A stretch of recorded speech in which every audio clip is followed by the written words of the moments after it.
Okay, I'm just here to introduce everybody, wish everybody a good afternoon, and welcome to EarthFest. Welcome to all of you. My name is Paul Robbins. I'm Dean of the Nelson Institute for Environmental Studies here at the University of Wisconsin-Madison, and one of many faculty and leaders who believe deeply in the way these events can be transformative and a great connection between the university and people, and the way the struggle is ongoing and always has a context. Because yesterday, I was watching a Walter Cronkite special from 1970, which came after Earth Day. It was after the first Earth Day. And there were all these reporters in Philadelphia and LA and New York and Denver and rural Iowa trying to come to terms like, what does it mean? What is it? How did it go? Was it a success? Was it a failure? And three things, you should watch it. Three things stick out. One, nobody quite understood, what are we really talking about? I mean, we're talking about the environment, but where does racial justice fit in this? Like, were black people gonna sit this one out because it's a distraction from civil rights action? A sense that, like, where do these movements interconnect? I think we've answered a lot of those questions since 1970, but maybe not fully, right? So that kind of hangs over things. The second thing that really sticks out is that it's all young people. It's like high school and college students. I mean, that's it. That's who made it happen. Gaylord Nelson famously said about Earth Day, it hangs in my office. There's a big banner that says this. It was already happening. All we had to do was name the day, right? Because it was an upswelling from young people. And the third thing that really stands out more than anything is that there was a dark shadow hanging over all of it that very rarely got named. Like, the war was everywhere. Like, nothing happened outside the violence and darkness of the moment, right? So there's that, right? That is the nature of the thing. How do we come to terms with one another? And then how do we come to terms with ourselves, which I think is the topic here, amidst what has got to be described as a 1970-like moment, like in the best and worst of possible ways. Today's event explores the topic of climate courage, what it means to find resilience in the midst of change, right? How can we continue to show up for the planet, for each other, and for ourselves? And this last question is one I'm only beginning to appreciate now after so many years working with you. Like, yeah, like, who am I? What is this? This event is hosted by the Nelson Institute for Environmental Studies and the Office of Sustainability, and we're lucky to be joined by the Center for Healthy Minds and the Loka Initiative, who are co-hosting this afternoon's event with us. The EarthFest Forum is, of course, part of the larger events of EarthFest all week. It's a campus-wide celebration of Earth Day. This year, from April 21st to the 29th, our campus has come together to host 50 events. Last year, we had 7,000 people. I think we're gonna go north of that.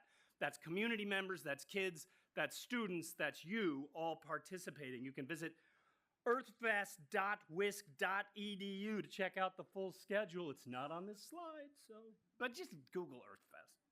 EarthFest is only possible because nearly 60 campus partners, it's not a Nelson thing, it's not just a Center for Healthy Minds, it's 60 campus partners are hosting this event. Student organizations, academic centers, campus units. I cannot name all the partners here, there's too many. I want to thank each and every one of them. This is the highest level of participation we've unquestionably ever experienced. EarthFest wouldn't also be possible without the incredible work of Nelson Institute and Office of Sustainability staff members. Hidden behind all great things is human labor. Work. Work is at the bottom of all things. We've dedicated countless hours to ensuring this successful event. I could name all of them, but we'd be here all day. So a special thanks to the EarthFest planning team as well, and to Alessandra Rella in particular. Alessandra, thank you. Finally, a big thanks to our contributing partners who made it possible: Alliant Energy, Madison Gas and Electric, University of Wisconsin Environmental Awareness Fund, the Holstrom-Kinnecke Environmental Studies Fund, the Carlton Holstrom and Mary Beth Kinnecke themselves as big donors and supporters of this project. Before we get to today's event, though, finally, I do want to acknowledge that the University of Wisconsin-Madison, the city of Madison, my house, all rest on occupied ancestral Ho-Chunk land, a place that their people have called since time immemorial Des-Jope. In an 1832 treaty, the Ho-Chunk were forced to cede this territory, and decades of violence and ethnic cleansing followed when both federal and state government repeatedly and it's worth stressing, unsuccessfully, sought to forcibly remove the Ho-Chunk from Wisconsin. The Ho-Chunk are here with us. This is their land. They are present in our community. They are stewards of the land, and we operate by their model here today and going forward in all of the ways in which we think of ourselves as stewards of the land. We honor their strength and their resilience, whether we are thinking about looking on their experience in 1970 or now, amidst whatever circumstances we can imagine. I ask you for a moment to imagine the circumstances under which resilience was made possible in the 19th century. Got to dig pretty deep to find that. We've got a full program. And in a moment, I'll introduce you to three great speakers. The discussion is the psychology of deep resilience in this first bit, and then we'll take a quick break, and we'll come back for a panel discussion on stories of climate courage with some really incredible people. You won't want to miss the second half. So when we break, don't go. Come back. At the end of today's program, we're also announcing the winners of the Center for Culture, History, and Environmental Art Award. I believe this is the second year in which an art award is being given by Che, and that's outside. You're going to see that out there, along with, is the art displayed? Yes? The art is out there. Go see the art. So now I'd like to introduce you to the first presentation and the presenters. And the topic, again, is the psychology of deep resilience. What goes on here? This is something that the Nelson Institute Center for Healthy Minds and Loka Initiative started thinking about in 2022 when we launched our Resilience in the Anthropocene course, which gave students the tools to identify and manage stress and anxiety that comes along with facing today's environmental challenges. And new this year, we launched the Psychology of Deep Resilience course, which is an online 4-course certificate program, which will introduce you if you want to take it. Is there anybody who's taken this course in the house? Anybody taking this class? Oh, that's new customers. It's free, right? Yes. Yeah, well, you can up-pay for a certificate experience, but you can actually tap into this course right now, in the privacy of your own home. It'll introduce you to key environmental and climate threats, their root causes, and how we're going to explore that in these classes, in these courses, is the way they impact us emotionally, psychologically, and socially. Like, how do we come to terms with them? The course starts on June 11th, and you can learn more on Loka's website. If you're inspired by the talk, which I'm sure you will be, you can dive in deeper. So now I'm going to introduce the speakers and get the heck out of your way. Dekila Chungyalpa is the founding director of the Loka Initiative, and we are in her debt for just that alone. An outreach platform at University of Wisconsin-Madison for faith leaders and indigenous leaders working on environmental and climate efforts.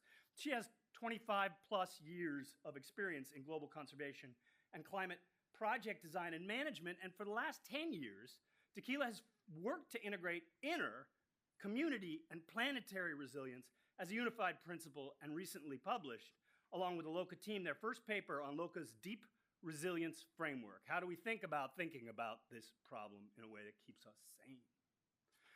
Christy Wilson-Mendenhall is a research associate professor at the Center for Healthy Minds. Christy joined the Center for Healthy Minds to advance interdisciplinary research on cultivating well-being and resilience.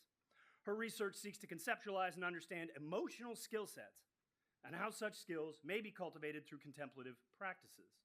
This work is grounded in pursuing a contextual, situated understanding of emotional experiences and the conditions under which specific skills may be of benefit, and specifically here in dealing with our current crisis. And Richard Davidson, the William James and Vilas Research Professor of Psychology and Psychiatry, founder and director of the Center for Healthy Minds, and founder and chief visionary for Healthy Minds Innovations, Inc. Davidson's research is broadly focused on the neural bases of emotion and emotional style and methods to promote human flourishing, including meditation and related contemplative practices. He was named one of the most influential people in the world by Time magazine in 2006. I think he keeps being the most influential person in the world. Like, it didn't stop in 2006. Elected to the National Academy of Medicine in 2017 and appointed to the governing board of UNESCO's Mahatma Gandhi Institute of Education for Peace and Sustainable Development in 2018. That is a really good lineup of three very powerful people. Please welcome to the floor. It's going to be a great discussion, Dekila, Christy, and Richie.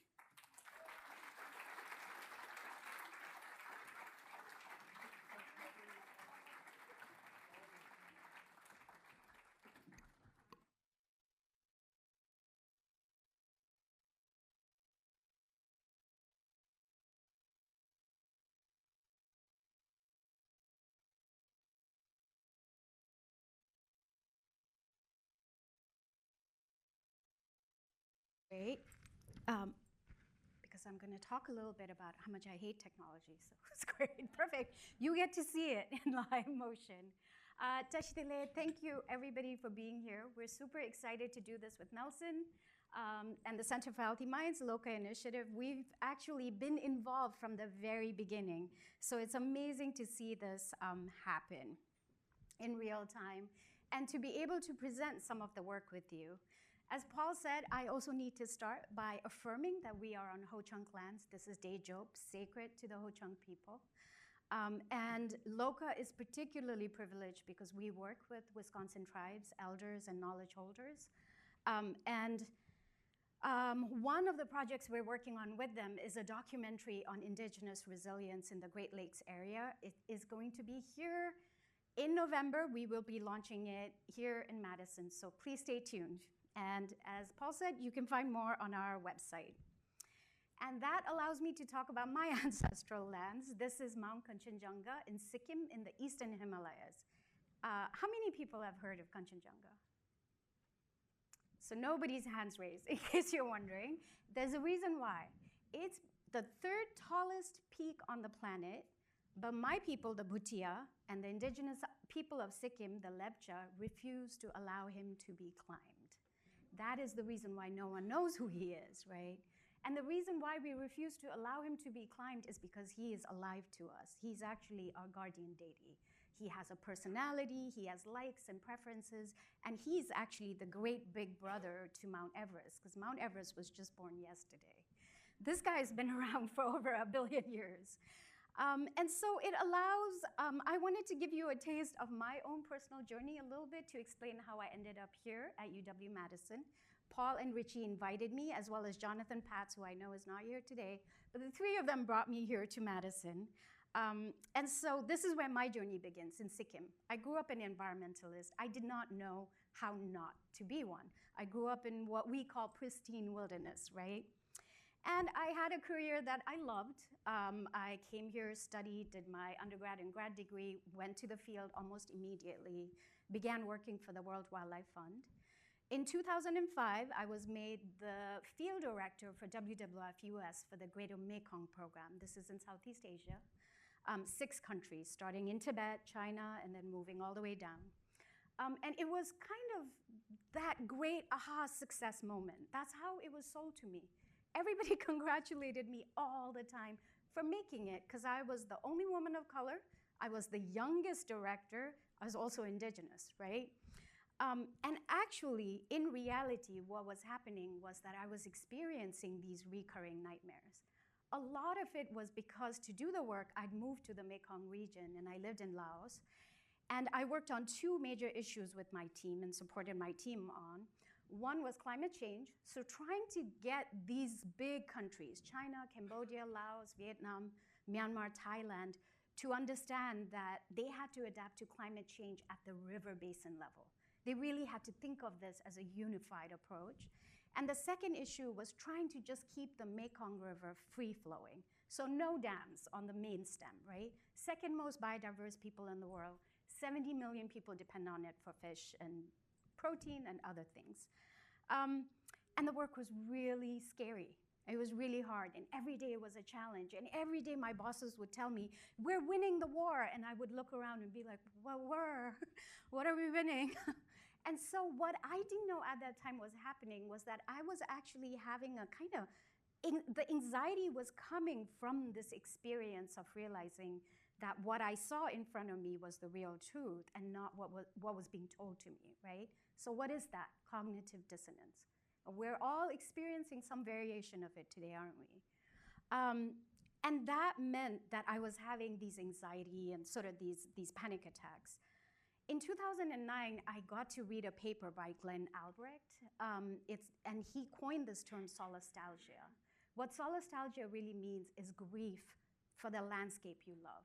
And for the first time, somebody explained to me what was wrong with me, right?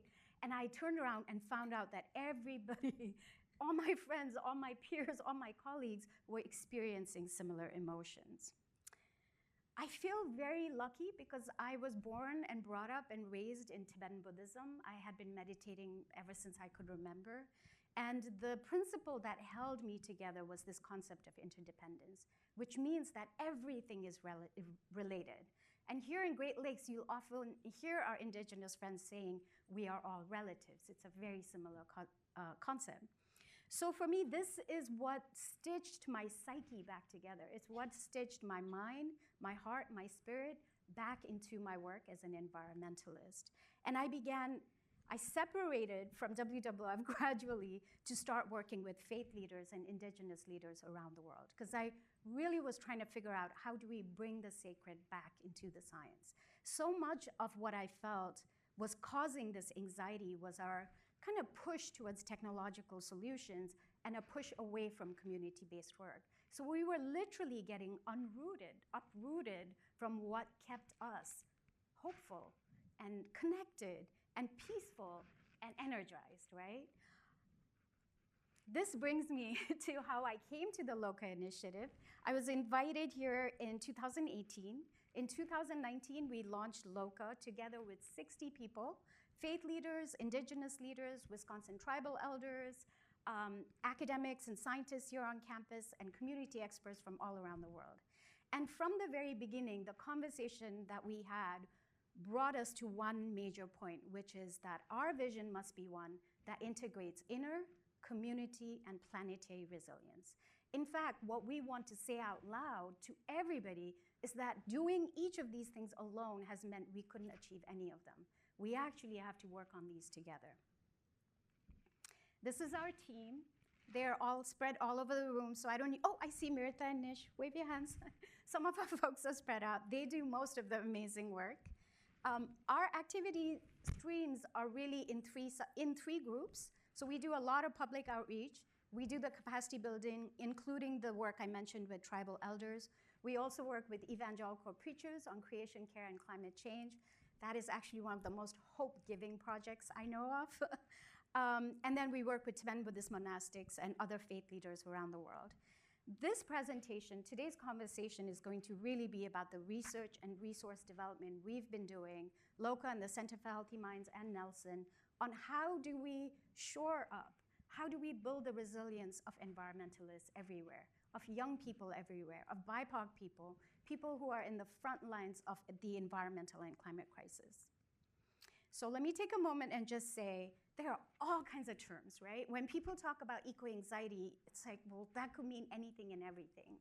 One of the things what we've done is try to cluster them. So eco-anxiety, very simply, is this idea that we have fear around what is coming. We know that there are going to be changes in terms of climate change or ecological changes, right? And that causes anxiety and fear in us. Climate distress is more around climate change specifically. Joanna Macy has referred to it as pain for the world. Ashley Consulo, who works with indigenous communities, talks about ecological grief, where there's an intergenerational component to it. And then solastalgia, as I mentioned, which was coined by Glenn. The interesting thing about solastalgia is anyone can experience it. So indigenous folks are experiencing it, miners are experiencing it, rangers are experiencing it, because it really comes back to this identity we have and how closely tied we are to the land. In 2021, there was this major study. It's still the largest study we know of looking at ecological emotions. 10,000 children and young adults were studied across 10 countries. So in each country, they looked at 1,000 young adults and kids. And what they found was that 84% were moderately worried about climate change, and almost 60% were extremely worried.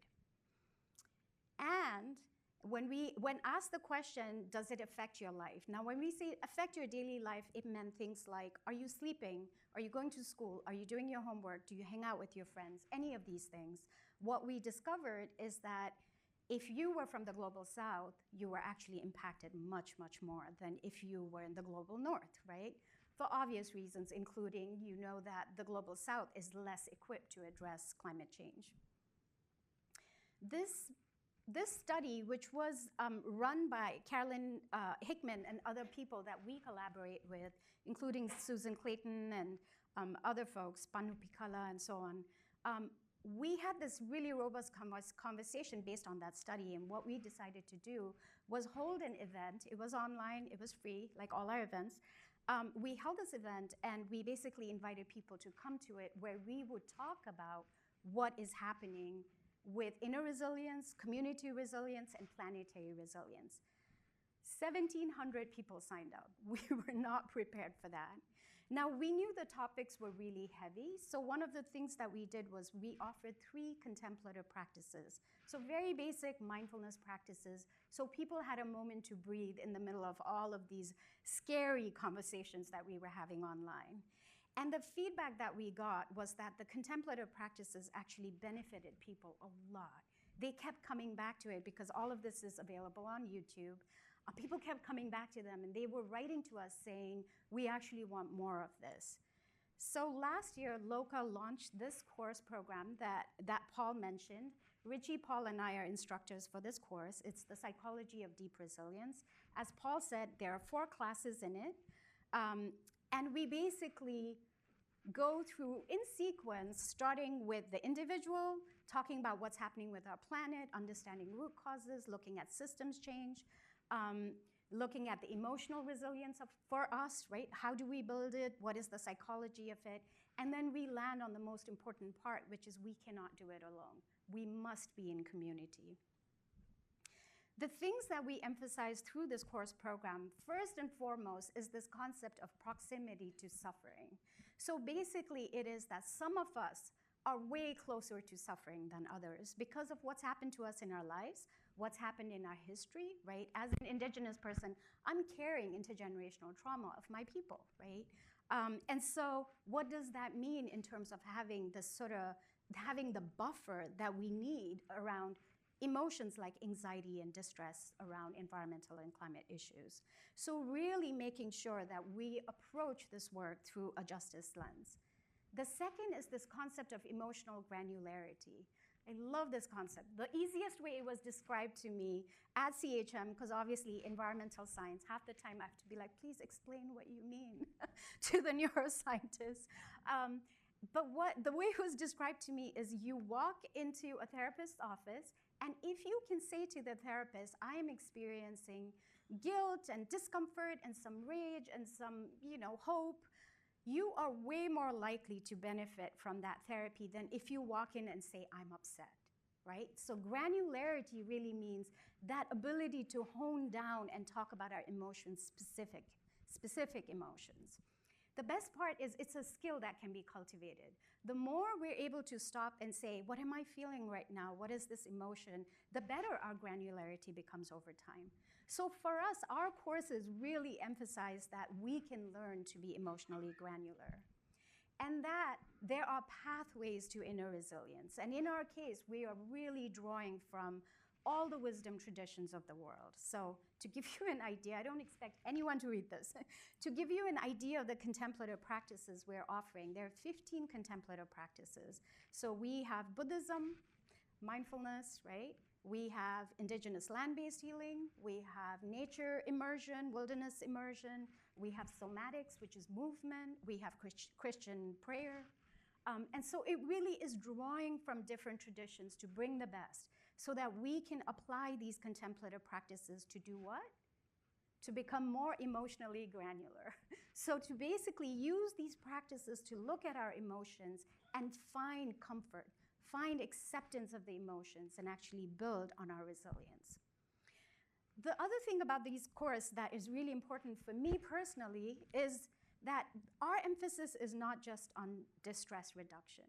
If you are marginalized in any way in the world, if you are BIPOC here in this country or from the global south, we only have a certain amount of control over the distress that happens to us, right? You cannot control if a cop pulls you over. You cannot control what has happened to your people, right?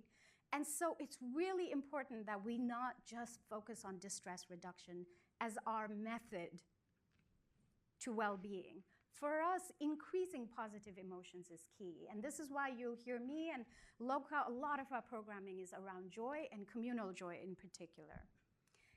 And the importance of connection and community. So we dedicated a whole course in this 4-course program to connection and community. The last thing I want to say about this and why the course is different is that we're really trying to move people through these courses towards collective action. It turns out that one of the best buffers for anxiety and hopelessness and despair is action, and is acting in community, what I hope all of us already do really well, right? The moment we choose to reach beyond ourselves and go work with other people, we actually break through that paralysis of hopelessness. So it's really amazing that the research also shows that from the psychology and neuroscience perspective. And finally, for Loka, everything is about systems change. This is why we came up with the framework on deep resilience. That meaning that we must simultaneously and equally prioritize what's happening to us internally, what's happening in our communities, and what's happening to the planet. Because what's happening to the planet is a reflection of what's happening to us inside and what's happening in our communities. There's no way for us to be healthy if our communities are not healthy. And there's no way for our communities to be healthy if our planet is ill. And that's where we are right now. So the most important message I want to leave you with before we start talking about our research and the research that's embedded in these courses is that the best part about deep resilience is that it's actually in our hands. All we need to do is act. All we need to do is reach out of ourselves, right? Break that paralysis, break out of the loneliness that so many of us experience, and just go find our community. Thank you.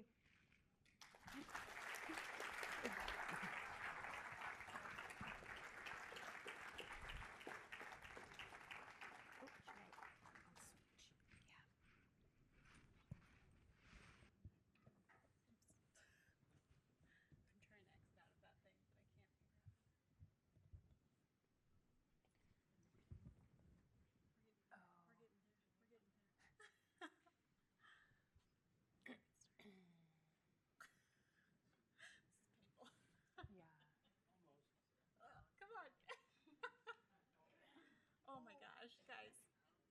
Okay, it might not happen. You're fine.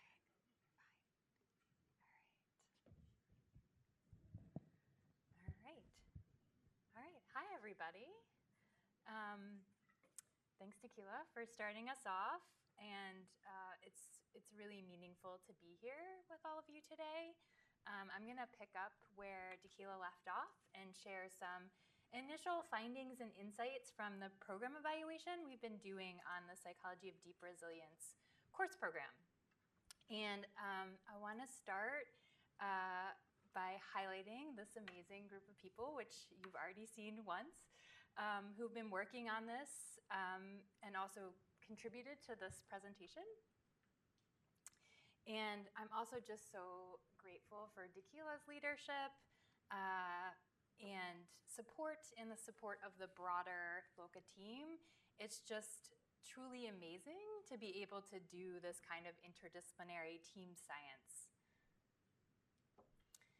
So as Dekila shared, one of the really unique things about this course program is the resilience building exercises and techniques and strategies, and contemplative practice is one of those techniques.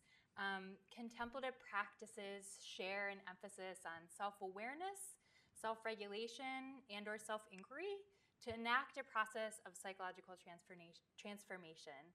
And that's actually a definition from one of Richie's papers, so thank you, Richie. And under this umbrella of contemplative practice, there are a variety of different kinds of practices that Dekila introduced. So here you can see the first 5 practices that are integrated into the initial course in the program on resilience in the Anthropocene.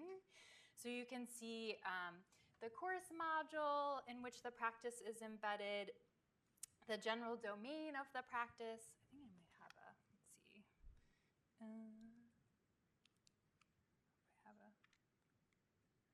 Okay.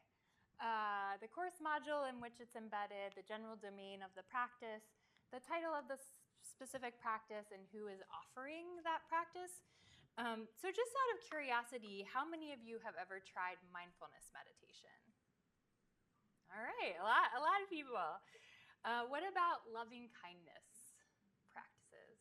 Yeah, a lot of people for that too. What about somatic or embodiment practices? right? Good number. How many of you tried a nature-based sit spot practice? Okay, a little bit fewer. And what about ancestral meditation? Okay, we have a few. So as Dekila mentioned, there are a variety of practices in the course, and this just kind of gives you a sense of that in the first 5. So you can see here what the course looks like in edX and how the first contemplative practice is integrated in the first module. So right from the beginning, there's a practice designed to help learners become aware of and understand their emotions. And you can also see here that there are journal exercises that encourage exploring and reflecting on thoughts and feelings and experiences. Oops. And for the contemplative practices, learners were also encouraged to do a pulse check before and after the practice. So learners were prompted to name the emotion that was rising to the top for them in that moment around the ecological and/or climate crisis before the practice. They rated the intensity of this emotion before and then also rated it again after the practice. And after the practice, they also named whether a different emotion emerged during or following the practice. And this exercise was developed based on research on emotional granularity that Dekila mentioned. So it's really designed to be an opportunity for learners to link what they are feeling right before the practice with practices that may be supportive for them, and also for them to have a sense of the nourishing emotions that they may be experiencing during or following the practice. So we're learning a lot from this pulse check exercise, which I'll share with you, along with the journals and evaluations that learners complete at the end of the course. We can calculate learner statistics, and we can also gain insight from learner voices in longer written pieces like the journaling.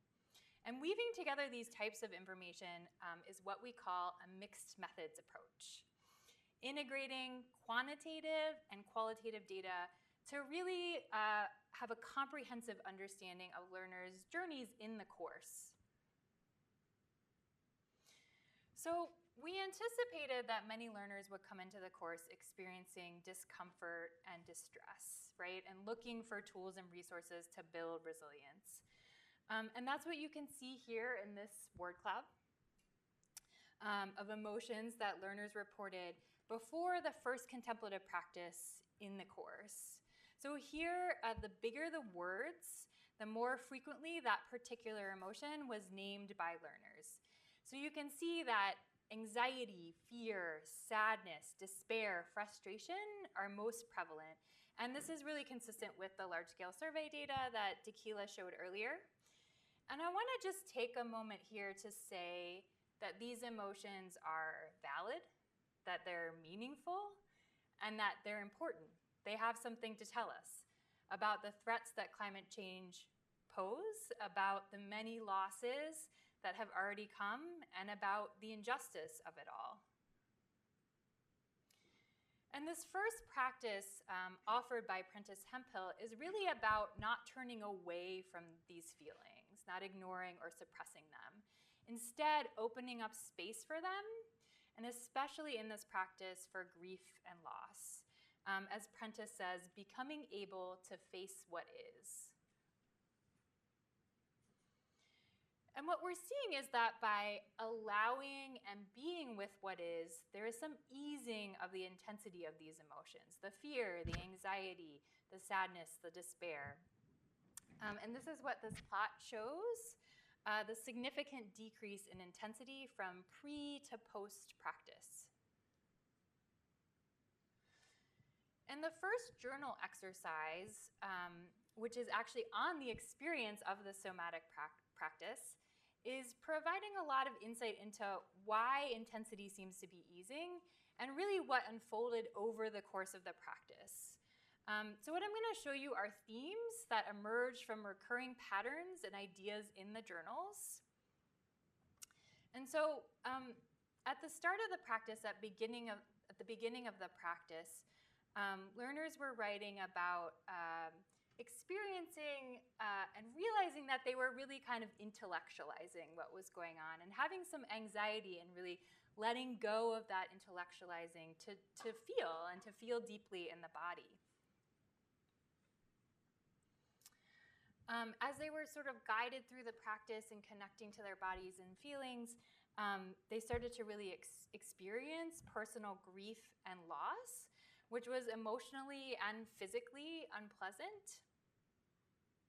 And for many, feelings of guilt actually started to emerge too, in part because the losses that were surfacing for them were more personal versus feeling kind of the larger loss of the global and environmental crisis. So this is just a good reminder that, you know, learners are experiencing many types of loss, and for some learners, this is just a really new way of experiencing and understanding their emotions.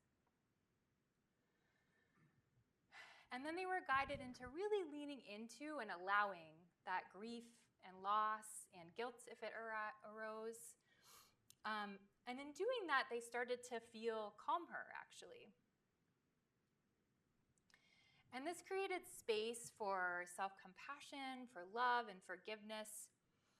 And this practice is interesting because it's actually taken from the Rita Summit that Dekila briefly mentioned. And as Prentice is leading the practice in the summit, so it's a recording from the summit, she's encouraging the audience in the summit to share what they're feeling in the chat. And then Prentice is reading those feelings as part of the practice, and also just really conveying that they value the wisdom in this community. And so learners are hearing all of the feelings that people in the summit were sharing through the chat. And this really, what they wrote about is having a sense of community that really normalized their emotions, right? By hearing that other people had really similar experience, it helped to normalize their own emotions. And with this came kind of a new wave of emotional release in this interconnection, a sense of sort of feeling the grief and the loss and the guilt starting to kind of leave their body, a kind of shedding, which allowed them to shift into feeling growth and empowerment and awakening. So from what I just shared with you, it's not surprising that many learners reported a different emotion rising to the top during or after this practice. About 3/4 of learners named that they experienced a different emotion. And it's really, and these are the emotions up here that they named. And it's easy to see how many of these emotions would emerge based on how learners describe the practice unfolding in their journals, right? The allowing of grief and sadness to be present, which you can really clearly see here. The calm resulting from this allowing, an opening to love and connection, and also hope emerging. So we can really see the value of this mixed methods approach here of integrating the narratives with the numbers. So in creating space for emotions and bodily sensations in these practices, a common theme that we see across many of the practices in this course is that learners experience a sense of calm following the practice. So you can see that in the word cloud here, which are emotions emerging during or after the nature-based sit spot practice. So this practice involves finding a space in nature where you are still and taking in what's around you, slowing, observing, learning, witnessing, instead of doing, being with nature. And what we can see here is that different emotions are more frequent after this practice than the first practice I showed you. So for example, in addition to calm, which was similar, joy rises to the top as one of the more frequent emotions here, which was different from the first practice. And I want to really draw attention to this, and Dekila talked about this too, because joy is sometimes overlooked when we think about resilience. Joy is life-giving, it's uplifting and sustaining, And we really need moments of joy to bolster us in challenging times. It often reminds us of what we're working for, of moving towards deep connection with nature and people. And oppressive forces do not want us to feel joy, right? And what's possible when we connect. So just as we allow and lean into our grief and loss, we can also allow and lean into joy.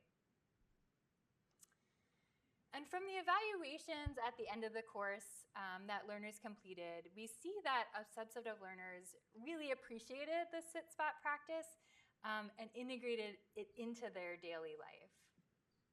So for this learner, in the mornings, just before sunrise, for this learner, talking about how they're going to do this meditation daily and that they're going to share it with others. But we also learned that for other learners, being in nature did not feel safe or comfortable. So for example, one learner wrote in the evaluation, "Is being outside in nature still soothing?"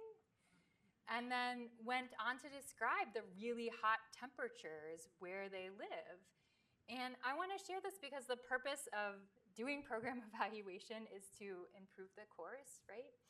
And in this practice, learners are guided to find a safe place, but it's becoming clear that there is not, for some learners, there is not a safe place close to where they live outside. So we're thinking about ways that we can offer different adaptations for this practice.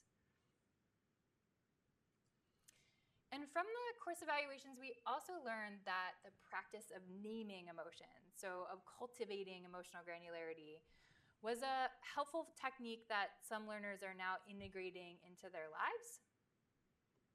So this learner talks about being able to specifically name an emotion rather than just feeling like a vague dread.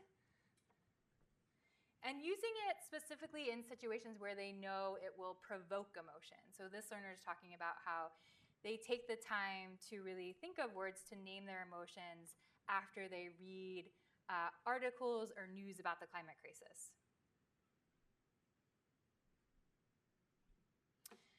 And several learners also shared that the course was helping them really not only name emotions and start to differentiate their emotions, but then yoke those different emotions to specific techniques that helped for that particular emotion.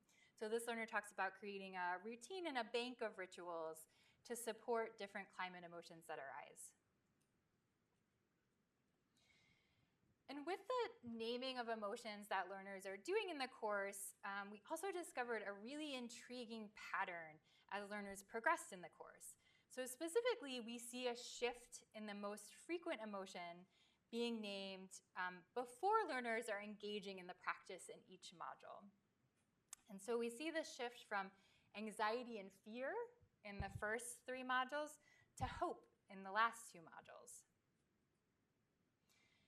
And what's really interesting about this is that it occurs following the module on interdependence as the course shifts into discussing that systems can change and the strength in really harnessing collective resilience. And from the evaluations, we can see, consistent with this pattern, that that for some, the perspectives presented in the course are quite new. And so for some, these are not perspectives that they grew up with. For others, these new perspectives are giving them new insights. So for example, for this learner, more confidence in dealing with uncertainty about the future.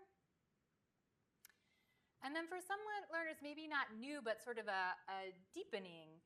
So this learner talks about just the understanding on interconnectedness as presented in so many different ways, and that they can use this approach with a variety of groups that they work with.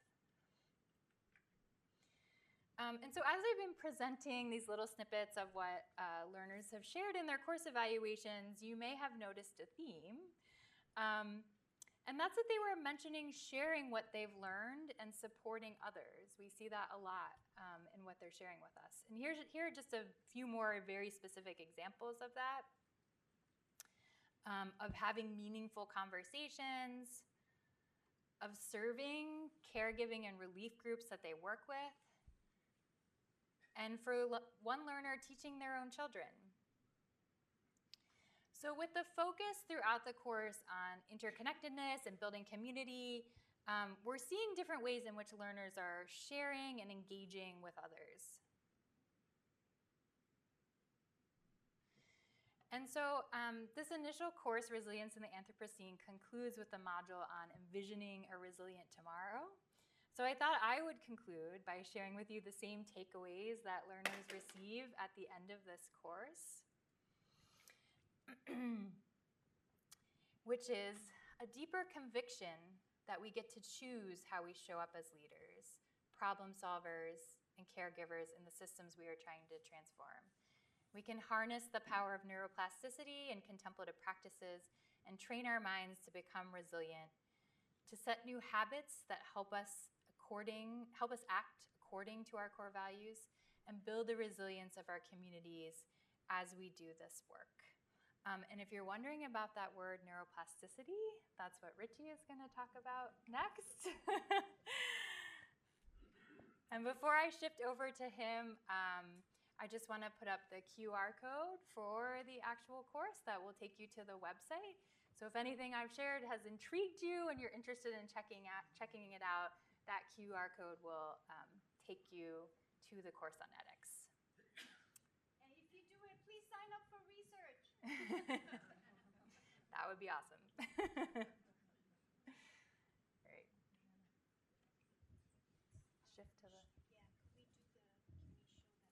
Yeah, can we show that slide? Yep. So we've been talking, this one? Yeah. So we've been talking a lot about the emotions that learners were experiencing, and we would like to give you an opportunity to share what you're feeling with us as we transition into the next part of the program, which will include a little bit on neuroplasticity, and Richie will also be offering a practice like are offered in the course. So if you scan this QR code, it should take you to the site where you can enter your emotions. And in just a second, we will switch over so you can see the word cloud that's emerging from everyone's.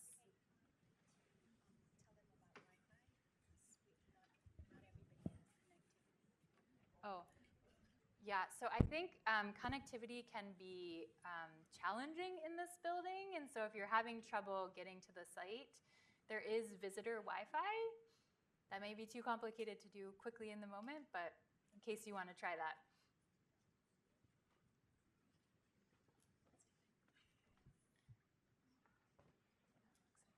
All right. One last minute to get the QR code. Or I think it's on the other one too, right?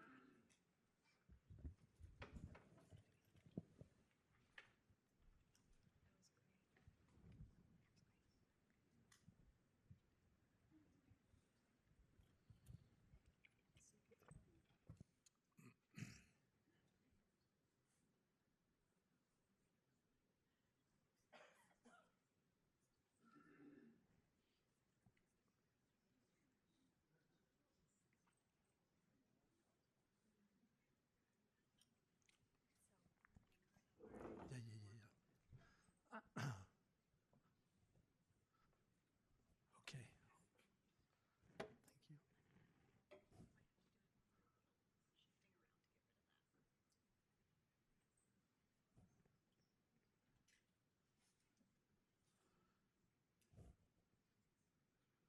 you. You can all keep responding, and we'll see what emerges here. The conjunction of frustration and hopeful. That's a good one. Sadness.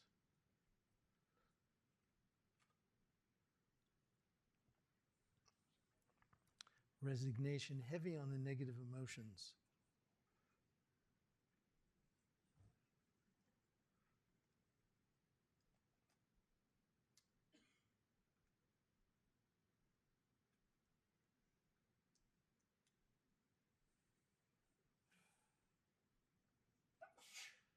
Okay, well, as you are finishing this, let me first thank Dekila and Christy. These are both amazing people that I get to work with pretty much every day. and to Paul for all you are doing here on campus and in the world. And it really is an honor to be part of this. I want to start with a story. A number of years ago, the Dalai Lama asked me to bring a group of people 35 years and younger to Dharamsala, India, who were people that were trying to change the world. And he wanted to talk to them about compassion and compassionate leadership. And he was concerned about how these young leaders were leading and interested in imparting whatever wisdom he might be able to provide.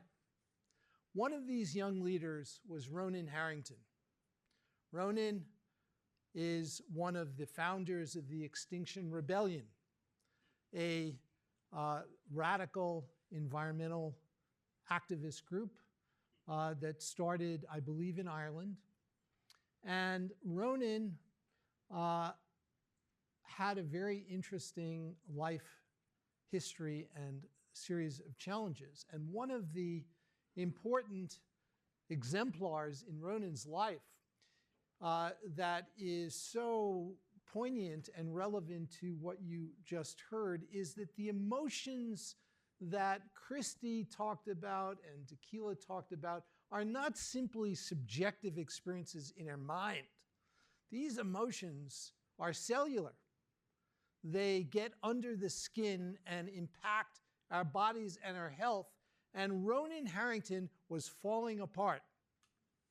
Ronan Harrington had very, very serious health issues that were produced, he has concluded, by his burnout and stress and his just continuous despair that he was experiencing as a climate activist. And there's an amazing transformation that Ronan actually went through during a 2-day period with the Dalai Lama. And it's all available freely to watch on video on the Dalai Lama website. If you go to his website, you will see this meeting and you'll see what happened to Ronan. But basically what happened to him is at the end of the first day, much to the amazement of all of us who were there, and Dekila was sitting there, Ronan was nearly screaming at the Dalai Lama. And I have never heard anyone speak to the Dalai Lama in those ways in my entire life, and I've been around him a lot. And Ronan was basically saying, you've given us all these platitudes about common humanity and peace and nonviolence and compassion, and these are just empty words, he said. We need to act. And he was just incredibly agitated. And fortunately, we had an extraordinary team of support people to help us. There are 15 of these young leaders. And we met for hours after this encounter with His Holiness. And it's difficult to convey all that occurred during this processing time. But the next day, Ronan went into the meeting and basically asked the Dalai Lama the same question, and the Dalai Lama gave him the same answer. And Ronan actually got it. He recognized that in order for him to really have the vitality to be an effective leader, he actually was beginning to appreciate and embody the Dalai Lama's advice. And if you Google Ronan Harrington now, you can see videos of he is now going around the world talking about leadership and how we must lead with these qualities of compassion and of care and appreciating our interconnectedness and interdependence. And this is really what he is teaching today. And it really occurred in this critical transformative period during this two-day encounter with the Dalai Lama. And so one of the important points of this is that I think all of us in this room would agree that the world is falling apart and we need social activists. And it's really important for the social activists who are on the barricades doing their work to have the vitality and the resilience to carry on and do what they're doing and do it in a way which is as effective and skillful as it can be. And that is where the connection that Dekila is dedicating her life to between inner resilience, community, and planetary resilience, where those interconnections are really so extraordinarily important. And so this is not a luxury. This is not simply something that is nice to do on the side, but this is a necessity. If we really want to change the world, we need to embody the change that we are seeking in others. Many people have said this in very eloquent ways in the past. And one of the amazing things that we are learning in science today is that human flourishing is infectious. And what I mean by that is that if you are radiating with resilience, you will impact others around you. And they will benefit from the work that you've done on yourself. So when we put our butts down on the cushion to meditate, we're not doing this just for ourselves.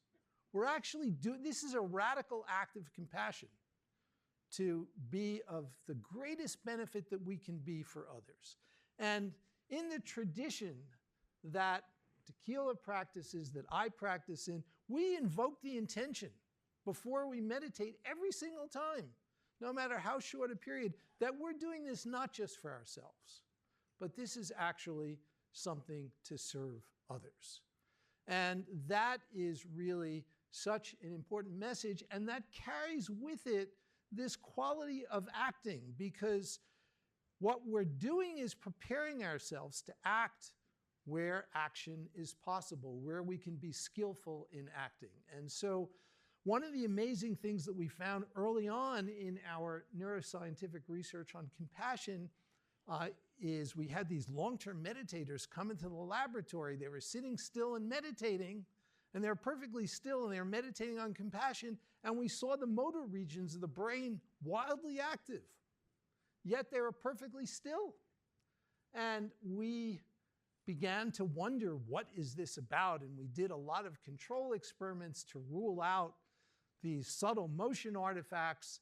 And finally, it dawned on us after talking to these practitioners that they were actually, that compassion is really action preparation. It is preparing to act when suffering is encountered. That's what it is really about.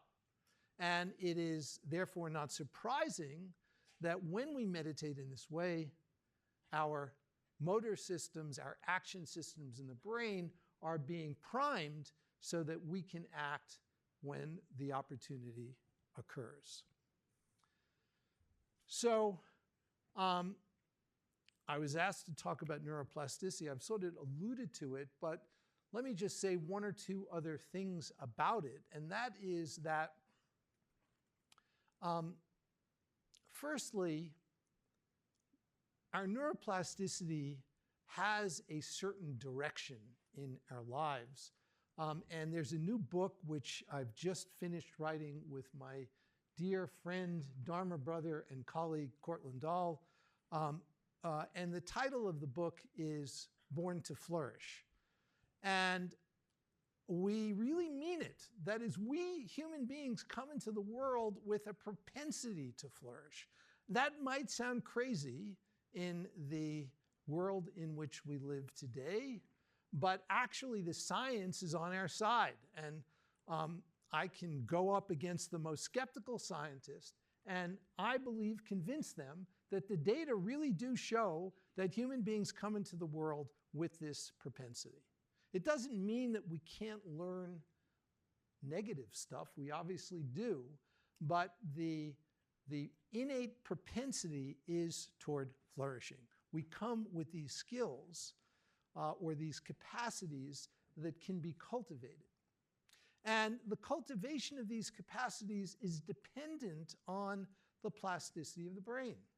And so it's very similar to language. When human beings come into the world, we all have a propensity for language, but in order for that propensity to be expressed, it needs to be nurtured. And the same is true of the skills of flourishing. We need to nurture them in order for them to be expressed. But we do have this innate propensity.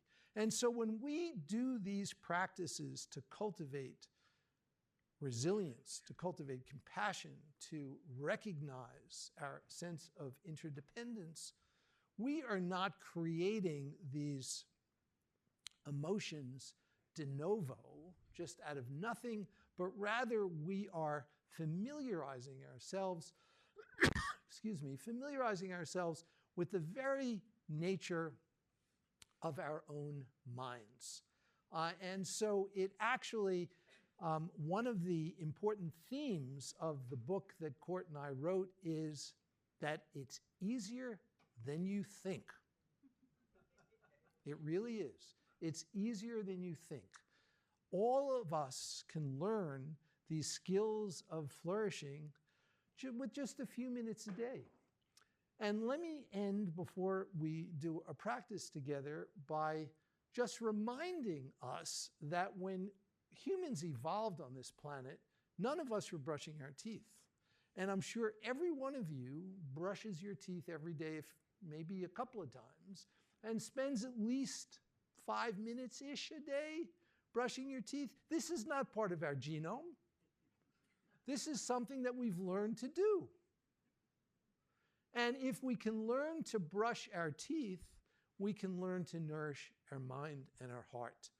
And the scientific evidence definitively shows that if we spent even as short a time each day as we spend brushing our teeth, nourishing our mind, this world would be a different place.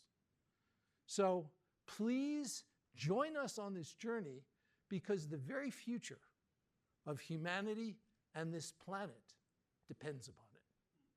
Thank you.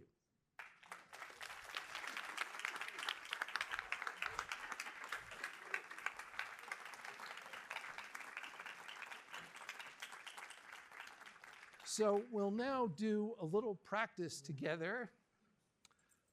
In order to do this, let's find a comfortable posture, not too tight, not too loose. And we can put our feet on the floor, or we can leave our eyes open or closed, whichever you'd prefer. And if your eyes are open, you can just softly gaze downward. And let's begin by simply bringing awareness into our bodies and also awareness into the space around us, appreciating all of us here together in this room for a common purpose.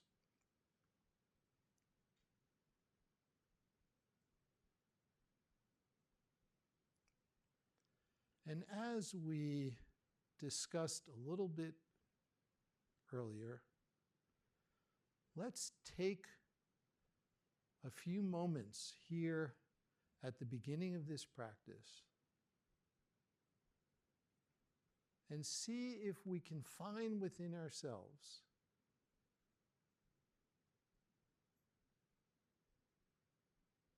this sense of an altruistic motivation every one of you who are here today are here because you care about Mother Earth. And you care about becoming better stewards of our land.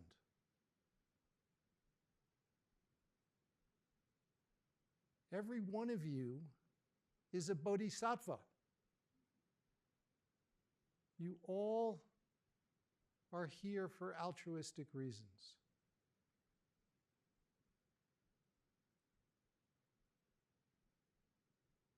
And so let's include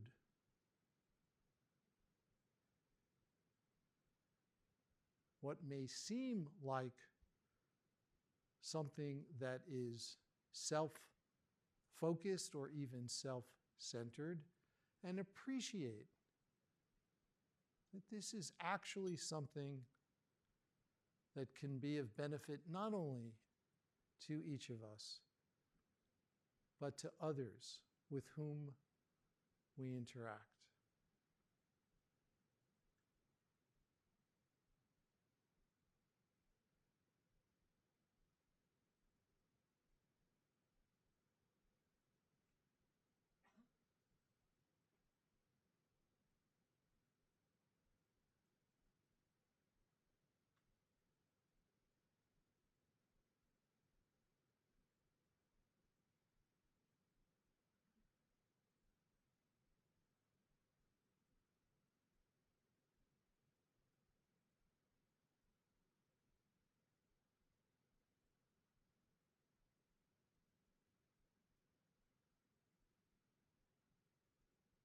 Now, let's extend our awareness beyond ourselves, beyond those here, and extend our awareness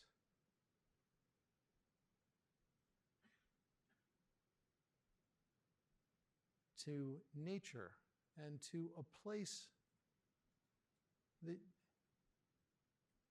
feels secure and comfortable and home to you, wherever that may be.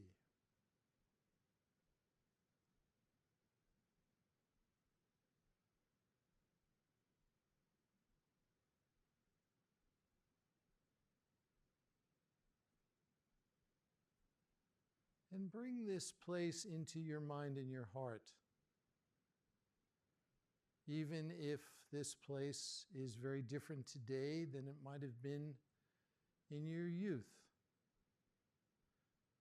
And whatever feelings arise, there may be feelings of comfort, there may also be feelings of grief. Simply let them arise.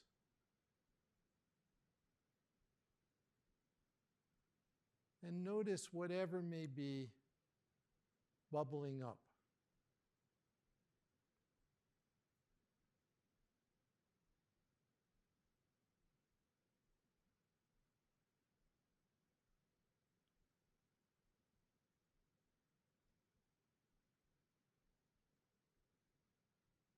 And as we recognize our connection to this place, let's also appreciate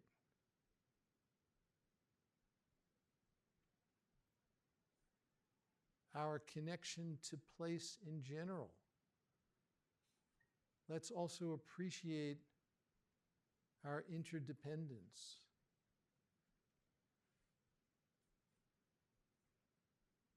And recognize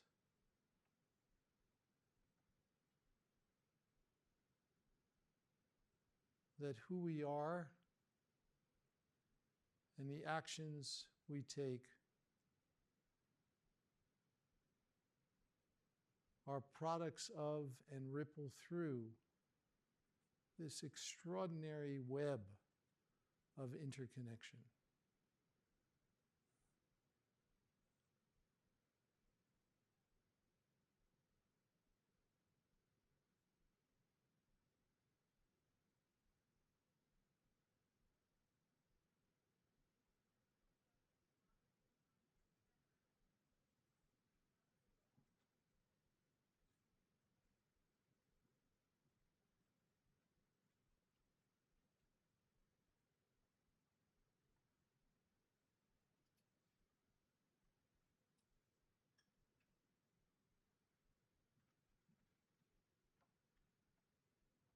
And as we bring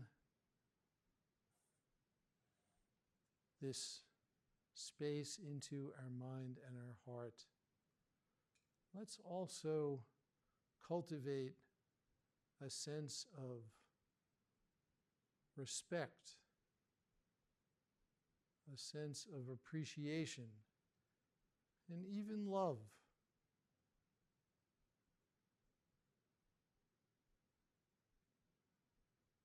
for the habitat in which we are temporarily guests.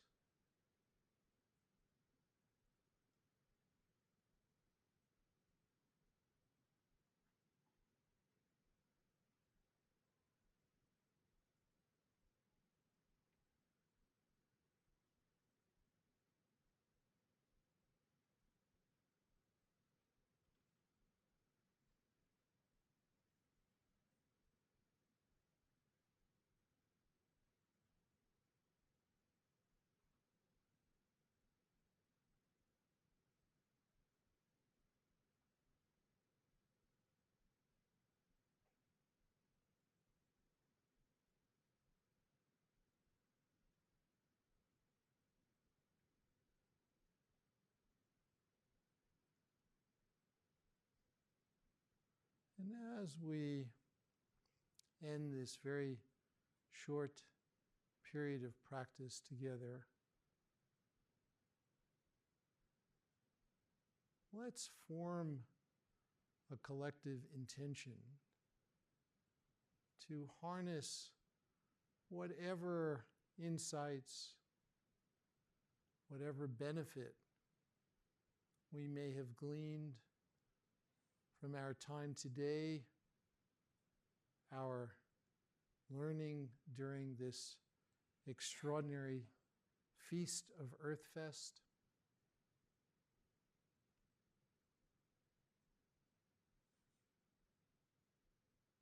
and allow these insights to be reminders as we navigate our daily lives to act and choose in ways that reflect our appreciation and awareness of the intimate interdependence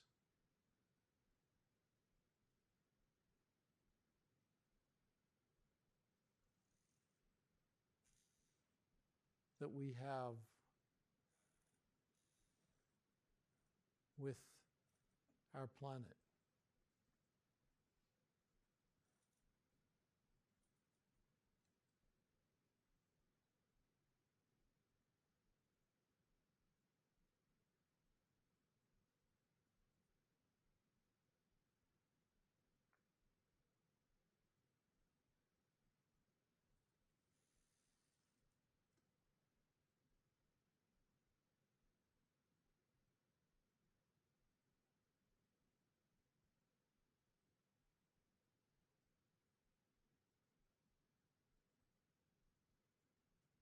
So for those of you whose eyes have been closed, you can please open them,